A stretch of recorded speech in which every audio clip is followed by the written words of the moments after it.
আসসালামু আলাইকুম। ধন্যবাদ নোয়াখালী ডিসি মহোদয়কে।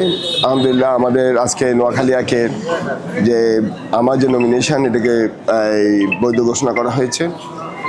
আলহামদুলিল্লাহ আমি এখন আমাদের নোয়াখালী সুনামী এবং চাটখিলের আমাদের যারা মুরব্বীরা আছেন, যারা তরুণরা আছেন, আমি বয়োবৃদ্ধ এবং আত্মীয় স্বজন সবাইকে নিয়ে বসে ইনশাল্লাহ আমরা পরবর্তী প্ল্যান করব যে ইনশাল্লাহ এই সোনামণি এবং চাটখিলকে গত 54 বছরে আমাদের যে কাজগুলো আমাদের পূর্ববর্তী পলিটিশিয়ানরা করতে পারেন নাই, 54 বছর পরে তরুণ প্রজন্ম যে স্বপ্ন দেখছে এবং এই স্বপ্ন বাস্তবায়নের জন্য কিভাবে আমরা পিছন থেকে এই স্বপ্ন বাস্তবায়নের জন্য কাজ করতে পারি একসাথে ঐক্যবদ্ধভাবে একটা সোনামণি চাটখিলকে, একটা ঐক্যবদ্ধ সোনামণি চাটখিলকে আমি দেখতে চাই, যেখানে কোনো দল থাকবে না, কোনো মত থাকবে না, কোনো রকম কোনো পথ থাকবে না। আমরা সবাই এক এবং অভিন্ন নোয়াখালী সোনামণি চাটখিলবাসী।